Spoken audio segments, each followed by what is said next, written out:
यहाँ 8.1 का question number 6 दिया गया है, उसको समझने का प्रयास करते हैं। क्या कहता है, यदि कोण ए और कोण बी न्यून कोण हो, यदि कोण ए और कोण बी न्यून कोण हो, किस त्रिभुज का न्यून कोण हो, तो मान लिया जाएगा कि त्रिभुज एबीसी है जिसमें कोण ए और कोण बी न्यून कोण है।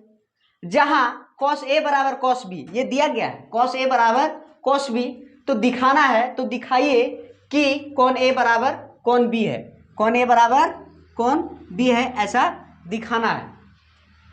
तो जैसा क्वेश्चन में दिया गया है उसके अनुसार से सबसे पहले हम लोग एक समकोण त्रिभुज ड्रॉ करते हैं। समकोण त्रिभुज ड्रॉ करते हैं ए बी सी। एक समकोण त्रिभुज ड्रॉ कर दिए जिसमें ए और बी को न्यून कोण लिया गया और सी मान लिया जाए कि समकोण है। सी क्या माना गया है, यहाँ समकोण है। उसके बाद क्वेश्चन में क्या कहता है कि cos ए बराबर cos बी, cos ए बराबर cos बी। तो सबसे पहले क्या दिया है, दिया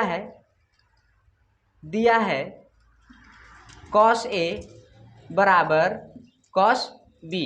क्या दिया गया है कि cos ए बराबर cos बी है। अब क्या करेंगे, जब दिया गया तो अब क्या करेंगे, cos ए का मान निकालेंगे। cos ए का मान क्या होगा, इस त्रिभुज के अनुसार से, इस त्रिभुज के अनुसार cos ए का मान क्या होगा, तो cos ए के लिए b कौन सा हो जाएगा, AC, और P कौन सा हो जाएगा, BC, और H कौन सा हो जाएगा, AB। ए कोण के लिए लंब BC, कर्ण AB और आधार AC। cos ए बराबर क्या हो जाएगा, cos ए बराबर होता है B बटा H, cos ए बराबर B बटा H। आगे जब करते हैं cos ए बराबर B, ए कोण के लिए B कौन सा है, AC, और H कौन सा है, AB लिख दिया गया। cos ए बराबर AC बटा AB मान लिया जाए, ये समीकरण 1 है। cos ए बराबर AC बटा AB, B बटा H। अब क्या ज्ञात करना है, cos B। अब क्या, cos B बराबर इसका भी फॉर्मूला क्या है, B बटा H। फॉर्मूला तो B बटा H है। cos B, B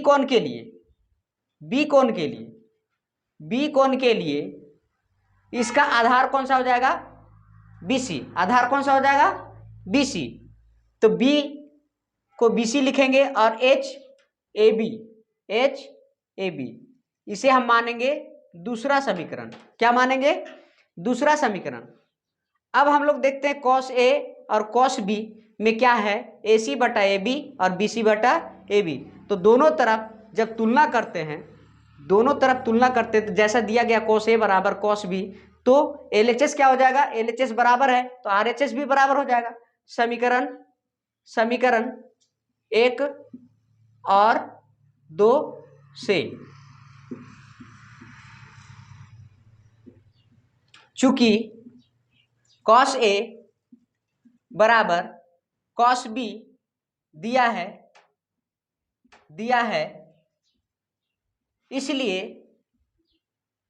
इसलिए AC बटा AB बराबर BC बटा AB, AC बटा AB बराबर BC बटा AB हो जाएगा। चूंकि cos A बराबर cos B ये तो दिया गया है ना, तो LHS जब बराबर हो गया, cos A और cos B दोनों LHS बराबर हो गए, तो RHS भी क्या हो जाएंगे, बराबर हो जाएंगे। तो cos A बराबर जब cos B दिया गया तो AC बटा AB बराबर BC बटा AB हो जाएगा। AB के साथ में कैंसिल हो गया, AB क्या हो गया, कैंसिल हो गया। तो अपने पास क्या आ गया, फाइनल रिजल्ट ये आ गया AC बराबर BC। क्या आ गया, AC बराबर BC। अब इस त्रिभुज में देखते हैं, इस समकोण त्रिभुज में देखते हैं, AC ये है और BC क्या है, ये है। दोनों आपस में बराबर हैं, और हमें मालूम है कि यदि किसी भी समकोण त्रिभुज में यदि दो भुजा आपस में बराबर हैं तो इनके सम्मुख कोण भी क्या होंगे, बराबर होंगे।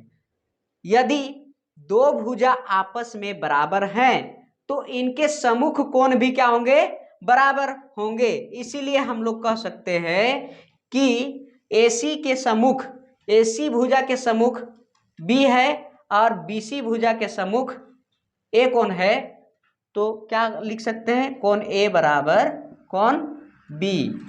ये दिखाना था, इसको दिखा दिए हम लोग, प्रूव कर दिए, सिद्ध हुआ है ना, दिखा दिए। जैसा लिखना आप लिख सकते हैं, कोण A बराबर कोण B सिद्ध करना था, वो आ गया।